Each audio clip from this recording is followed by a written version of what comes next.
नमस्कार मित्रों, हम लोग सॉल्व कर रहे थे मनोविज्ञान की टेस्ट सीरीज क्या ये संपूर्ण सीरीज चल रही थी। और इस पे सभी इसके पहले एक वीडियो देख भी चुके हैं हम सभी लोग।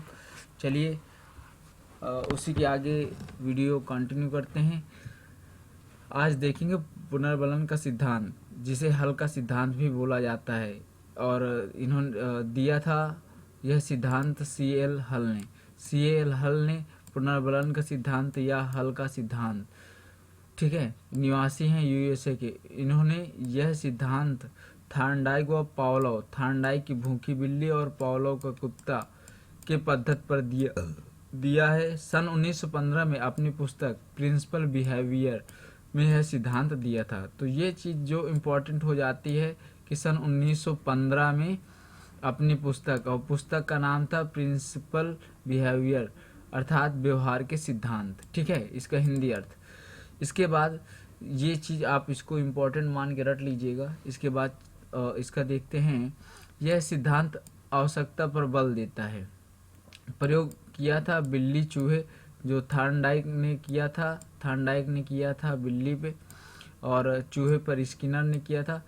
तो ये चीज़ जो है थार्नडाइक पद्धति पर आधारित है। नोट: हल के अनुसार सीखना जो है आवश्यकता की पूर्ति की प्रक्रिया के द्वारा होता है। अगर आपको आवश्यकता है तो कहीं ना कहीं उससे आप कुछ ना कुछ सीखेंगे। उसको प्राप्त जब जैसे बिल्ली ने क्या किया था, बिल्ली ने अपने, उसको भूखी बिल्ली थी तो उसे भोजन की आवश्यकता थी, तो कहीं ना कहीं वह उससे जो है अधिगम प्राप्त किया। चलिए इसके बाद हल ने इस सिद्धांत की व्याख्या करते समय बताया कि प्रत्येक प्राणी अपनी आवश्यकता को संतुष्ट करने के लिए प्रयास करता है। सीखने का आधार किसी आवश्यकता की पूर्ति की प्रक्रिया में होता है, अर्थात कोई भी प्राणी उसी कार्य को सीखता है जिसमें उसकी आवश्यकता की पूर्ति होती है। कोई भी कार्य जैसे आप भी पढ़ रहे हैं तो आप जॉब के लिए पढ़ रहे हैं, जिसमें से आपकी जो रिक्वायर्ड है वो क्या होगी, उसकी पूर्ति होगी, ठीक है। तो इसी तरह स्किनर ने क्या कहा, स्किनर ने हल के इस सिद्धांत को अधिगम का सर्वश्रेष्ठ सिद्धांत बताया है, क्योंकि यह आवश्यकता व प्रेरणा पर बल देता है। इसलिए शिक्षार्थी को प्रेरित करके ही कुछ जो भी अगर सिखाना है तो पहले शिक्षार्थी को क्या करना पड़ेगा, प्रेरित करने के बाद ही सिखाया जाता है। अब इसके जो है हल के सिद्धांतों के शैक्षिक महत्व क्या क्या हैं ये देख लेते हैं। तो पहला है बालकों को प्रेरित किया जाता है। इसके बाद यह सिद्धांत पाठ्यक्रम बनाते समय विद्यार्थियों की आवश्यकताओं पर बल देता है। यह सिद्धांत कक्षा में पढ़ाए जाने वाले प्रकरणों के उद्देश्यों को स्पष्ट करने पर बल देता है। पुरस्कार व दंड की व्यवस्था व प्रेरणा। चौथा है उद्देश्य व लक्ष्य स्पष्ट होते हैं। किसी भी बालक को अगर कुछ भी सिखाना है तो उसको क्या है, प्रेरणा दीजिए और पुरस्कार रख दीजिएगा या दंड की व्यवस्था कर दीजिएगा। तो ये क्या है, ये इन्होंने बताया हुआ है हल ने। वैसे तो आजकल दंड की व्यवस्था को ज़्यादा ये मनोविज्ञान के अनुसार जो है इसे नहीं माना जाता है। चलिए इसके बाद देख लेते हैं जो हल ने नियम दिए थे उनको और किस किस नाम से जाना जाता है। तो हल के जो सिद्धांत है उनको प्रबलन का सिद्धांत, अंतर्नोद न्यूनता का सिद्धांत, सबलीकरण का सिद्धांत, यथार्थ अधिगम का सिद्धांत, सतत अधिगम का सिद्धांत, क्रमबद्ध अधिगम का सिद्धांत और चालक न्यूनता के सिद्धांत के नाम से भी जाना जाता है। तो ये मोस्ट इम्पॉर्टेंट है, इनमें से कोई भी पूछ लेगा। सबलीकरण का सिद्धांत किसने दिया, हल ने दिया। अंतर्नोद न्यूनता का सिद्धांत किसने दिया, हल ने दिया। प्रबलन न्यूनतम का सिद्धांत किसने दिया, प्रबलन का सिद्धांत दिया था, हल ने दिया। यथार्थ अधिगम का सिद्धांत हल ने दिया। सतत अधिगम का सिद्धांत हल ने दिया। क्रमबद्ध अधिगम का सिद्धांत हल ने दिया। चालक न्यूनता का सिद्धांत हल ने दिया। तो इन सभी के जो प्रतिपादक हैं वो कौन है, हल हैं। इसके बाद अब देखेंगे बंडूरा का सामाजिक अधिगम का सिद्धांत। ये काफ़ी इम्पोर्टेंट ये भी है। बंडूरा का सामाजिक अधिगम सिद्धांत पूछ लिया जाता है सामाजिक अधिगम सिद्धांत किसने दिया, तो वो दिया था बंडूरा ने। इनका पूरा नाम था अल्बर्ट बंडूरा और यह निवासी जो हैं कनाडा के हैं। इनका जन्म 1925 4 दिसंबर 1925 को हुआ था और इन्होंने जो सिद्धांत दिया था 1977 में दिया था। ठीक है, इसके बाद देख लेते हैं जो बंडूरा द्वारा किए गए प्रयोग, जो इन्होंने प्रयोग किया था वह बंडूरा द्वारा किए गए प्रयोग बॉबी डॉल या जीवित जोकर जो एक फिल्म है उस पे किया गया था। सामाजिक अधिगम का सिद्धांत दूसरों को देखकर उनके अनुरूप व्यवहार करने के कारण वह दूसरों के व्यवहार को अपने जीवन में उतारने तथा समाज द्वारा स्वीकृत व्यवहारों को धारण करने तथा अमान्य व्यवहारों को त्यागने के कारण ही सामाजिक अधिगम कहलाता है। जो समाज द्वारा स्वीकृत व्यवहार, कुछ ऐसे व्यवहार जो समाज जिन्हें स्वीकार करता है, वह व्यवहार नहीं जो समाज स्वीकार नहीं करता है। ठीक है, तो ये जो है ये सामाजिक अधिगम कहलाता है। मतलब जो समाज के द्वारा जो अधिगम अर्थात सीखा जाता है उसे सामाजिक अधिगम कहते हैं। ठीक है, इसके बाद नोट, इस सिद्धांत में अनुकरण द्वारा सीखा जाता है। अनुकरण का मतलब होता है कि आप किसी के व्यवहार को देख के उसको अपने ऊपर ढाल लें अथवा अनुकरण कर लें। ठीक है, इसके बाद अगला है बंडूरा ने अपने सिद्धांत में 4 पद बताए हैं। बंडूरा के ये बहुत इंपॉर्टेंट हैं। बंडूरा ने अपने सिद्धांत में 4 पद कौन कौन से, अवधान, फिर धारण, फिर पुनः प्रस्तुतिकरण, इसके बाद पुनर्बलन। अवधान का मतलब यह हुआ कि आप ध्यान लगा कर कोई भी किसी के व्यवहार को देखते हैं, फिर वह उसकी जो सूचनाओं को मस्तिष्क में धारण करते हैं और उसका खुद पुनः उसका प्रस्तुतिकरण करते हैं। अगर जब प्रस्तुतिकरण करते हैं और जब वो उसका पुनर्बलन सकारात्मक या धनात्मक मिलता है, अगर सकारात्मक मिलता है तो वह प्रक्रिया से आप बार बार करते हैं, अगर नकारात्मक मिल जाता है तो वह प्रक्रिया बंद कर देते हैं। ठीक है, तो बंडूरा ने ये 4 नियम बताए, इन्होंने देख ली, इसमें भी देख लेते हैं। निरीक्षणकर्ता का ध्यान अपनी ओर आकर्षित करने के लिए मॉडल आकर्षक, लोकप्रिय, रोचक व सफल होना चाहिए। व्यक्ति व्यवहारों को अपने मस्तिष्क में प्रतिमानों के रूप में, शाब्दिक वर्णन के रूप में ग्रहण कर लेता है, जिसको हम ध्यान से देखकर धारण करते हैं और धारण करने के बाद में उसे पुनः प्रस्तुतिकरण करते हैं। जहाँ सकारात्मक पुनर्बलन मिलने पर हम उस कार्य को दोबारा करेंगे, अगर नकारात्मक पुनर्बलन मिल रहा है तो उस व्यवहार को दोबारा नहीं करेंगे। तो वही चीज़ें जो हमने पहले बताई।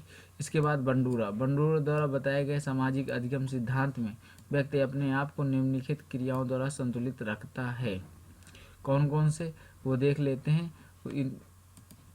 सामाजिक अधिगम के सिद्धांत में इन्होंने क्या क्रियाएं बताई है, तो इन्होंने 3 क्रियाएं बताई हैं। कौन कौन सी, एक तो पहली है स्वनियंत्रण, इसके बाद दूसरी है स्वनिर्देशन, तीसरी है स्व पुनर्बलन।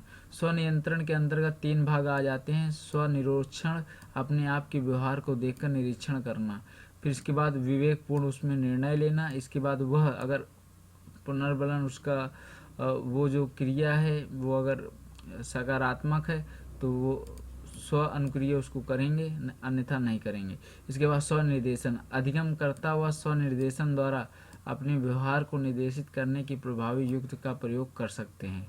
पुनर्बलन, नकारात्मक व सकारात्मक पुनर्बलन के द्वारा भी व्यक्ति अपने व्यवहारों को निर्देशित कर सकता है। इसके बाद नेक्स्ट देख लेते हैं सामाजिक अधिगम के शैक्षिक महत्व। जो सामाजिक अधिगम के शैक्षिक महत्व हैं इनको देख लेते हैं। तो सामाजिक अधिगम के शैक्षिक महत्व, शिक्षक छात्रों के सामने आदर्श व्यवहार वाले प्रतिमान मतलब मॉडल प्रस्तुत करे। शिक्षक जो है छात्रों के सामने एक आदर्श व्यवहार वाले, ठीक है, मॉडल प्रस्तुत करे, जिससे उसके अंतर्गत एक आदर्शवादी होने का जो अधिगम है वो आएगा।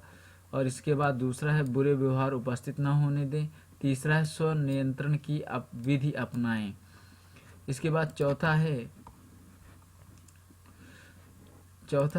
अध्यापक विश्वास दृढ़ करने वाले संदेश देकर व अन्य व्यक्तियों की सफलताओं को दिखाकर तथा स्वयं के अनुभवों द्वारा विद्यार्थियों में स्वप्रभावशीलता का विकास कर सकते हैं। इसके बाद करते हैं क्रिया प्रसूत का अधिगम सिद्धांत। अब क्रिया प्रसूत का अधिगम सिद्धांत दिया था बीएफ स्किनर ने। ये निवासी है United state of America USA के। और इसके बाद प्रतिपादक जो हैं बीएफ स्किनर जी हैं। सन 1938 में इन्होंने क्या किया था, प्रयोग किया था चूहे पर, और 1943 पे कबूतर पे किया था। तो स्किनर ने जो है 1938 में चूहे पे और 1943 पर कबूतर पर प्रयोग किया था। इसके बाद नोट देख लेते हैं। यह सिद्धांत थॉर्नडाइक के प्रभाव के नियम पर आधारित है। स्किनर ने अपने सिद्धांत में बताया कि प्राणी सीखते समय दो प्रकार के व्यवहार करता है। एक प्रकार के व्यवहार में उद्दीपक की जानकारी होती है, इसे अनुक्रियात्मक व्यवहार, और ज्ञात उद्दीपक के प्रति होने वाली अनुक्रिया प्रकाशित अनुक्रिया कहलाती है। दूसरे प्रकार के व्यवहार में उद्दीपक की जानकारी नहीं होती है, इसे क्रिया प्रसूत व्यवहार और अज्ञात उद्दीपक के प्रति होने वाली अनुक्रिया निर्गमित या उत्सर्जित क्रिया कहते हैं। इसके बाद स्किनर का मत है कि यदि इस प्रकार अनुक्रिया को पुनर्बलित मतलब बल प्रदान कर दिया जाए तो वे बलवती हो जाती है और व्यवहार में स्थायी परिवर्तन ला देती है। इसको और अच्छे से अभी आगे चल के हल ने प्रतिपादित किया है, वहाँ समझेंगे चल के उद्दीपक और इसके बाद जो स्टिमुलस एंड रिस्पॉन्स, ये दोनों चीज़ें देखेंगे। इसमें से एक चीज़ ये देखने लायक है कि जो एसआर पद्धति, एसआर बॉन्ड जो दिया था, एसआर अनुबंधन, वो थॉर्नडाइक का है, जबकि इन्होंने आरएस अनुबंधन दिया था, वो स्किनर ने दिया था। इसके बाद इनका नोट्स देख लेते हैं। नोट में इन्होंने क्या बताया है। स्किनर का मत है कि अनुक्रिया के लिए सदैव उद्दीपक होना आवश्यक नहीं है, कभी कभी उद्दीपक की भी अनुपस्थिति में अनुक्रिया होती है। ये उद्दीपक और अनुक्रिया, ये चीज़ें देखो नीचे देख रहे हैं।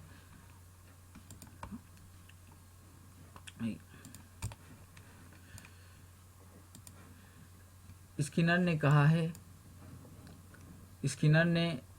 कहा है कि इन्होंने बताया है कि एसआर को आरएस में परिवर्तन कर दिया है। तो एसआर थ्योरी थॉर्नडाइक की है और आरएस थ्योरी स्किनर की है। शैक्षिक महत्व समझ लेते हैं।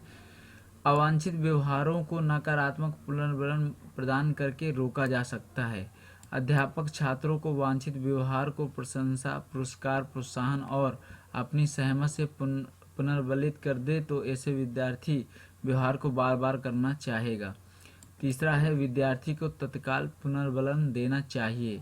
चौथा है शिक्षार्थी का परिणाम शीघ्रातिशीघ्र घोषित करना चाहिए। और पांचवा है अभिक्रमित अनुदेशन, कंप्यूटर सहायक शिक्षण मशीन आदि में पुनर्बलन करने के लिए इसी सिद्धांत का प्रयोग किया जाता है। इसके बाद स्किनर के जो सिद्धांत के उपनाम हैं उनको देख लेते हैं।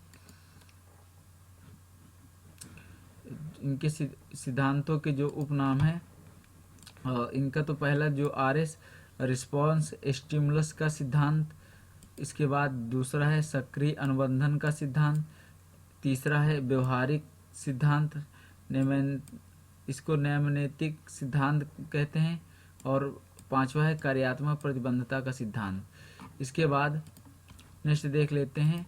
बीएफ स्किनर जो हैं, इन्होंने एक रेखीय अभिक्रमित अनुदेशन का सिद्धांत दिया था 1952 में, और इसी तरह शाखी अभिक्रमित अनुदेशन का सिद्धांत दिया था नॉर्मन ए क्राउड ने। इसके बाद ये जो दिए थे 1960 में दिए थे। इसी तरह मैथमेटिक्स या अवरोधी अभिक्रमित अनुदेशन का दिया था थॉमस एफ गिलफर्ट ने 1962 में।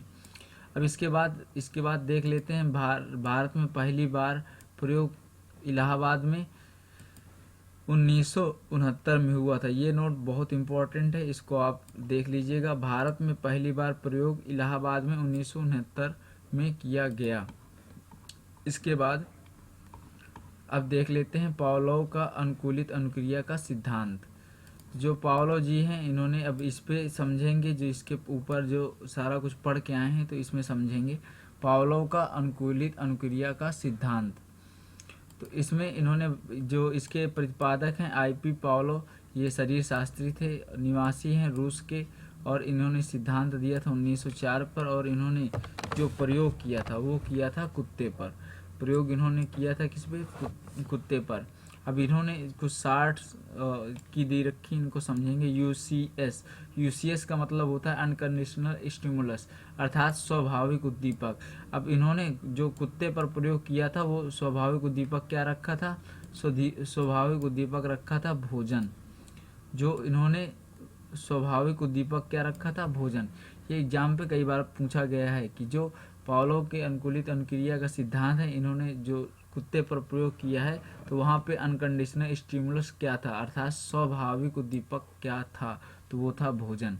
इसके बाद CS कंडीशनल स्टिमुलस, अस्वाभाविक उद्दीपक क्या था, तो जो अस्वाभाविक जो उद्दीपक था वो घंटी की आवाज़ थी। इसके बाद अनकंडीशनल रिस्पॉन्स, स्वाभाविक अनुक्रिया जो थी लार थी, और अस्वाभाविक अनुक्रिया जो थी वो अनुकूलित या अनुबंधित थी, मतलब उसमें कोई भी बॉन्ड नहीं क्रिएट हुआ, तो कंडीशनल रिस्पॉन्ड। तो इसके बाद देख लेते हैं इन्होंने तीन प्रकार से किया, वो देख लेते हैं। पहले अनुकूलन से पूर्व, जब कोई वह कुत्ता अनुकूलित नहीं था तब इन्होंने क्या किया कि कुत्ते को स्वाभाविक उद्दीपक भोजन दिया और उसके मुंह से देखा तो लार टपकी, ठीक है।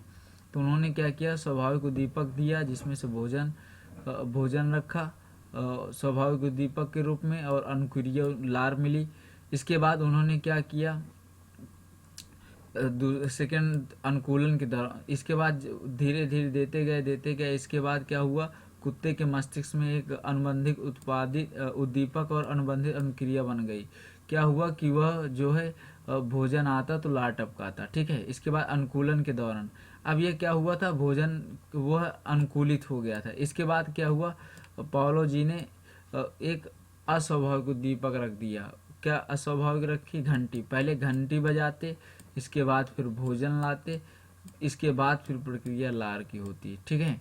इसके बाद क्या हुआ, जब वह कुत्ता जो है अनुकूलित हो गया, अनुकूलित होने के बाद क्या किया, अब घंटी बजाते हैं, भोजन नहीं रखते, अर्थात जो है स्वाभाविक उद्दीपक नहीं दिया जाता, फिर भी स्वाभाविक अनुक्रिया होती है। वो ये समझाना चाहते थे कि जो अस्वाभाविक उद्दीपक है, अगर आप उसे अनुकूलित कर ले जाते हैं तो आप डायरेक्ट वो क्या कर सकते हैं, स्वाभाविक अनुक्रिया में बदल सकते हैं। तो वही इन्होंने बताया, और यही चीज़ें स्किनर पीछे भी बता चुके थे। जो सिद्धांत थे इसके, और थोड़ा सा बैक करके देख लेना, उसमें आपको समझ आ जाएगा। तो ठीक है, तो ये आपको अच्छे से समझ आ गया होगा। इसके बाद नोट देख लेते हैं। अनुकूलित अनुक्रिया का अभिप्राय, अस्वाभाविक उद्दीपक के प्रति स्वाभाविक अनुक्रिया होना। तो यही चीज़ है, अस्वाभाविक उद्दीपक हो। अनुकूलित अनुक्रिया का अभिप्राय क्या था कि जो अनुकूलित अनुक्रिया ये जो थी, इसमें क्या था, अस्वाभाविक उद्दीपक था, इसके बावजूद भी क्या होती थी, स्वाभाविक अनुक्रिया होने लगी थी, ठीक है। और इसी तरह देते देते एक समय में ये भी क्या होती है, स्वाभाविक अनुक्रिया क्या हो जाती है, खत्म हो जाती है। बार बार घंटी बजाना और फिर भोजन ना रखने पे भी क्या होता है, स्वाभाविक अनुक्रिया भी खत्म हो जाती है। इसके बाद इनके उपनाम देख लेते हैं। इनके उपनाम कौन कौन से हैं। उपनाम है शरीर शास्त्री का सिद्धांत, इसके बाद शास्त्रीय अनुबंधन क्लासिकल रिस्पॉन्ड, इसके बाद क्लासिकल सिद्धांत, क्लासिकल अनुबंधन का सिद्धांत, अनुबंधित अनुक्रिया का सिद्धांत, इसके बाद है संबंध प्रतिक्रिया का सिद्धांत, अनुकूलित अनुक्रिया का सिद्धांत, अस्वाभाविक अनुक्रिया का सिद्धांत। तो ये सभी किसके हैं, पावलोव के हैं। तो ये आप लोग इनको याद कर लीजिएगा, ठीक है। एक बार फिर से, शरीर शास्त्री का सिद्धांत, शास्त्रीय अनुबंधन का सिद्धांत, क्लासिकल सिद्धांत, अनुबंधित अनुक्रिया का सिद्धांत, संबंध प्रतिक्रिया का सिद्धांत, अनुकूलित अनुक्रिया का सिद्धांत, अस्वाभाविक अनुक्रिया का सिद्धांत। इसके बाद शैक्षिक महत्व देख लेते हैं। शैक्षिक महत्व क्या है, भय निवारक में सहायक है। जो ये जितने भी सिद्धांत हैं ये कैसे, मतलब इनका महत्व कैसे है शिक्षा की दृष्टि से, तो भय निवारक में सहायक हैं, समाजीकरण में सहायक है, अनुशासन विकसित करने में सहायक है, गणित शिक्षण में सहायक हैं, अभिवृत्ति विकास में सहायक हैं, स्वभाव व आदत निर्माण में सहायक हैं। इसके बाद नेक्स्ट देख लेते हैं कोहलर का अंतर्दृष्टि या सूझ का सिद्धांत। अब कोहलर का अंतर्दृष्टि या सूझ का सिद्धांत के बारे में देख लेते हैं। इन्होंने जो इनका पूरा नाम था वो क्या था, कोहलर का जो सिद्धांत दिया था, कोहलर ने अंतर्दृष्टि या सूझ का जो सिद्धांत दिया था वो थे, प्रतिपादक जो थे ये मैक्स वर्दिमर हैं। ये कई बार पूछ लिया जाता है। मैक्स वर्दिमर ने क्या किया था, प्रतिपादन किया था, जबकि प्रयोग किसने किया था, कोहलर ने किया था। और किस पर किया था, ये चिंपांजी पे किया था। कहीं कहीं पे वनमानुष भी लिख जाता है उसी को, और कहीं पे उसका नाम जो था उसका नाम क्या था, सुल्तान। ये एक ही हैं, ठीक है। सहयोगकर्ता दिए थे कोफका। तो एक चीज़ से ये कहा जाता है कोहलर का अंतर्दृष्टि या सूझ का सिद्धांत किसने दिया, तो इसमें से 3 नाम आते हैं, कोहलर, मैक्स वर्दिमर, कोहलर और कोफका। तो इनमें से अगर पूछ लेता है कि जो प्रयोग प्रतिपादक है कौन है, तो ये मैक्स वर्दिमर। ये आप बहुत इनको अच्छे से याद करिए, क्योंकि ये जो है इसी में काफ़ी कन्फ्यूजन हो जाती है, मैक्स वर्दिमर, कोहलर और कोफका में, ठीक है। तो ये, और इसमें से जो एग्ज़ाम पॉइंट भी हैं वो भी बहुत अच्छे बनते हैं। इसके बाद प्रतिपादन किया था 1912 में, और ये फेमस हुए थे 1920 में। और इन्होंने क्या दिया, गेस्टाल्टवाद। गेस्टाल्टवाद यह एक जर्मन का शब्द है। इसे गेस्टाल्टवाद भी कहते हैं और इसे पूर्णवाद भी कहते हैं, और इसके कई नाम हैं, वो अभी नीचे देखेंगे उपनाम जो है। जर्मन भाषा का शब्द है। इसका अर्थ क्या होता है कि किसी भी उसको जो भी किसी भी आकृति को देखना तो पूर्ण आकार में। जैसे आप वृक्ष का बालक को ज्ञान करा रहे हैं, तो बालक को सर्वप्रथम क्या है, उसको पूरा पहले पेड़ बताइएगा। उसको क्या बताइएगा, पेड़। अब ये काहे का पेड़ है, आम का पेड़ है, नीम का, तो उसको एक पूरा समझ, उसका पूर्ण आकार दिखाइएगा, ठीक है। तो इसे पूर्णाकार का सिद्धांत भी कहते हैं। और तो इसको क्या है, संपूर्ण दिखाए। अब इसके बारे में आप फिर उसको बताइए, ये पत्तियां हैं, ये डाल हैं, ये फल हैं, ये फूल है, ठीक है। वो सारी चीज़ें फिर आप बाद में बताइए। तो इसी तरह पहले क्या है, पहले एक संपूर्ण पूरा उसके माइंड पे पूरा संपूर्ण आकृति का विकास करिए। इसके बाद फिर उसके भागों का, ठीक है। इसके बाद गेस्टाल्टवादियों के अनुसार, अब गेस्टाल्टवादी कौन है, मैक्स वर्दिमर हैं, कोफका हैं और कोहलर हैं। ये तीनों चीज़, मैक्स वर्दिमर, कोहलर, कोफका, ये तीनों क्या हैं, गेस्टाल्टवादी के हैं। और इन्होंने क्या बताया, सीखना प्रयास एवं त्रुटि के द्वारा न होकर सूझ के द्वारा होता है। सीखना जो है प्रयास एवं त्रुटि के द्वारा न होकर सूझ के द्वारा होता है। सूझ क्या होता है, जैसे वनमानुष पे रखा इन्होंने, वनमानुष का तो आपने पढ़ा ही होगा। ये मैराथन क्लास है, थोड़ा सा इसमें स्पीड में चलना पड़ता है, और कई चीज़ें जो हैं इतनी व्याख्या नहीं कर पाते हैं। फिर भी आपको बताते हैं कि वो केला जो था पहले, जो ऐसा एक बॉक्स था, बॉक्स में सुल्तान को बंद कर दिया गया था, और कहीं पे तो केला लटका देते हैं, फिर और ऊंचे कर देता है, फिर वो बक्सा रखता है, और उस तरह होता है एक, फिर छड़ वाला भी होता है, ठीक है। तो इस तरह करके वो 2 छड़ों को जोड़ के फिर निकाल लेता है। पहले दूरी 1 छड़ की रखी जाती है, केला है वो 1 छड़ की दूरी पर रखा जाता है, फिर 2 छड़ की दूरी पर रख दिया जाता है, तो फिर वो बांध के घसीट लेता है। तो इस तरह करके एक सूझ उसके अंदर उत्पन्न हो जाती है। इसके बाद सूझ का अभिप्राय अचानक उत्पन्न होने वाले एक ऐसे विचार से है जो किसी समस्या का समाधान कर दे, ठीक है। सूझ द्वारा सीखने के अंतर्गत प्राणी परिस्थितियों का भली प्रकार से अवलोकन करता है, तत्पश्चात अपनी प्रतिक्रिया कर देता है। सूझ द्वारा सीखने के लिए बुद्धि की आवश्यकता होती है। इस प्रकार के अधिगम में मस्तिष्क का सर्वाधिक प्रयोग होता है। अब शैक्षिक महत्व देख लेते हैं।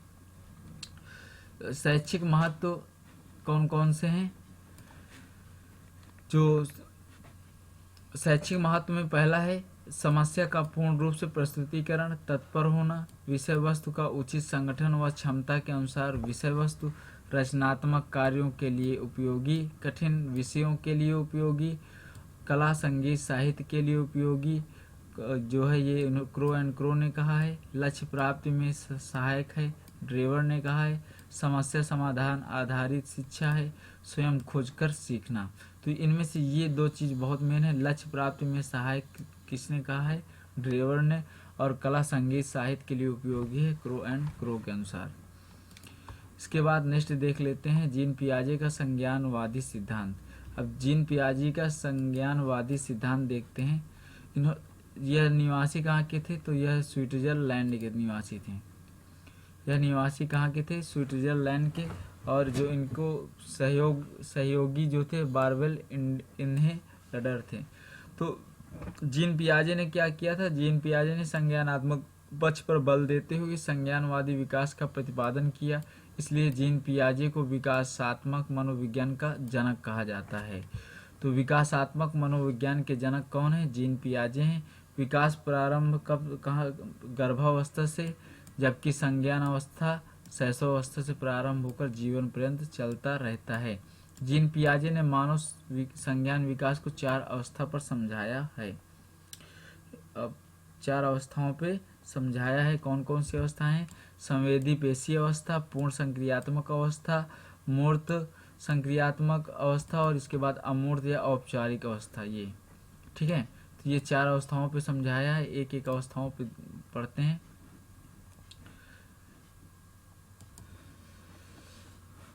संवेदी पेशी अवस्था, जो इसका समय काल बताया है जन्म से लेकर 2 वर्ष। इसे इंद्रिय जनित अवस्था भी कहते हैं। इस अवस्था में शिशु अपनी संवेदनाओं व शारीरिक क्रियाओं के माध्यम से करता है। वह वस्तु को देखकर, सुनकर, स्पर्श करके, गंध के द्वारा तथा स्वाद के माध्यम से ग्रहण करता है। वह वस्तु में शिशु अपने हाथ पैरों को चलाना और शब्दों को बोलना सीख जाता है। इसके बाद दूसरा है पूर्व संक्रियात्मक अवस्था। इसे पूर्व वैचारिक अवस्था भी कहते हैं। इसकी उम्र होती है 2 से 7 वर्ष। ये चारों बहुत मोस्ट इम्पॉर्टेंट हैं दोस्तों। इसके बाद इस अवस्था में शिशु दूसरों के संपर्क से, खिलौनों से व अनुकरण के माध्यम से ज्ञान ग्रहण करता है।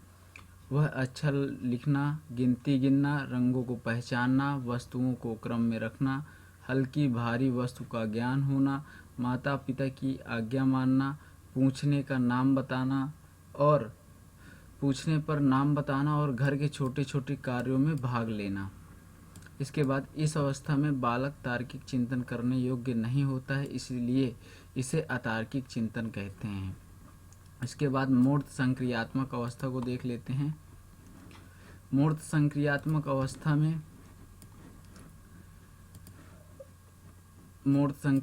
अवस्था वैचारिक अवस्था ही बोलते हैं, इसको बोलते हैं, और चिंतन की तैयारी का काल भी बोलते हैं।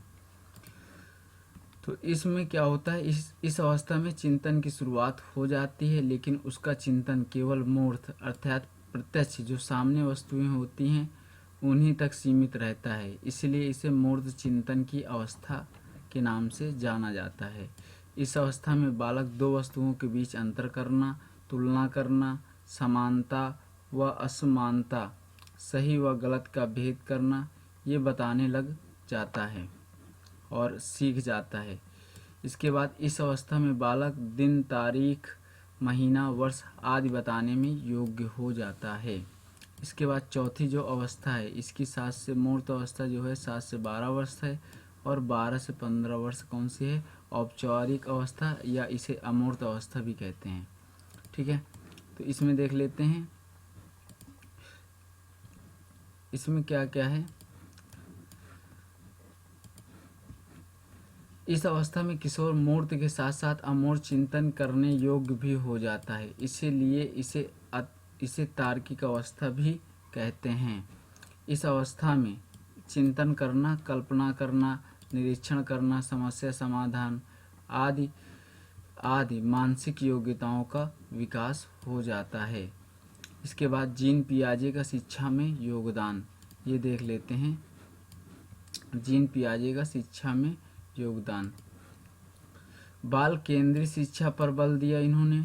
शिक्षक के पद को महत्वपूर्ण बताते हुए कहा कि शिक्षक को बालक की समस्या का निदान करना चाहिए और बालकों को उचित वातावरण प्रदान करना चाहिए।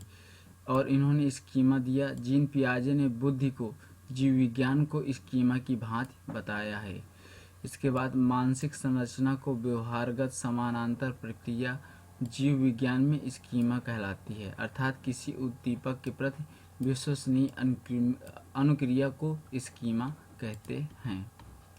इसके बाद अधिगम स्थानांतरण देखेंगे जो थॉर्नडाइक का है। इसके अधिगम स्थानांतरण के प्रतिपादक थार्नडाइक जी हैं। अर्थ क्या है इसका? एक स्थिति में सीखा हुआ ज्ञान किसी दूसरी स्थिति में प्रयोग किया जाता है, उसे अधिगम स्थानांतरण कहलाता है। आप लोगों को अच्छे से समझ आ गया होगा। एक स्थिति में सीखा हुआ ज्ञान किसी दूसरी स्थिति में प्रयोग किया जाता है, उसे अधिगम स्थानांतरण कहते हैं। अधिगम स्थानांतरण के प्रकार उन्होंने बताए हैं। 3 प्रकार होता है। एक सकारात्मक स्थानांतरण, दूसरा नकारात्मक, ऋणात्मक या प्रतिकूल स्थानांतरण, और तीसरा होता है शून्य स्थानांतरण। पहला जो है सकारात्मक स्थानांतरण में क्या होता है? धनात्मक या अनुकूल, व्यक्ति के या उसके बालक के अनुकूल। जब एक स्थिति में सीखा हुआ ज्ञान किसी दूसरी स्थिति में सहायक होता है तो वो क्या सकारात्मक स्थानांतरण कहलाता है। जैसे साइकिल चलाने वाला व्यक्ति स्कूटर आसानी से सीख जाता है। और इसके बाद संस्कृत भाषा का ज्ञान हिंदी विषय में सहायक होता है, क्योंकि जो वर्ण विचार हैं ये सारी चीज़ें आपको हिंदी में भी देखने को मिलती हैं। तो क्या हुआ, ये जो है सकारात्मक स्थानांतरण है। नकारात्मक स्थानांतरण क्या है? एक स्थिति में सीखा हुआ ज्ञान किसी दूसरी स्थिति में बाधा उत्पन्न करता है तो उसे नकारात्मक स्थानांतरण कहते हैं। जैसे पहला है अमेरिका के ड्राइवर को भारत में ड्राइविंग करने में बाधा उत्पन्न होगी। क्यों उत्पन्न होगी? क्योंकि जो उसका ये हैंडल का प्रोसेस होता है भारत में जो है ये राइट साइड होता है, जबकि अमेरिका में वो लेफ्ट साइड होता है। तो इस तरह करके कुछ ना कुछ उसको यहाँ पे बहुत दिक्कतें होंगी। तो ये एक नकारात्मक उसके लिए है। कला विषय के छात्र को गणित सिखाने में बाधा आएगी। अब कला का विषय का छात्र है, उसको गणित सिखाएंगे, उसे जोड़ना घटाना आता नहीं, तो गणित सीखने में थोड़ी सी उसको बाधा आएगी, जिसके कारण वो नकारात्मक या ऋणात्मक अधिगम स्थानांतरण होगा। इसके बाद शून्य स्थानांतरण। इसमें क्या होता है, जब कोई एक स्थिति में सीखा हुआ ज्ञान किसी दूसरी स्थिति में ना तो सहायक है ना तो बाधा उत्पन्न करता है। जैसे कबीर दास जी के दोहे याद कर लेने पर रहीम के दोहे याद करने में उतना ही समय लगेगा। आप कबीर दास जी के दोहे याद कर रहे हैं तो रहीम के दास के दोहे से उनसे कोई लेना देना नहीं। अगर रहीम के दोहे पूछे जाएंगे तो आपको रहीम के दोहे को याद करना होगा। ठीक है। अब इसके बाद अधिगम वक्र देख लेते हैं। अधिगम वक्र। अब अधिगम वक्र उसे कहते हैं,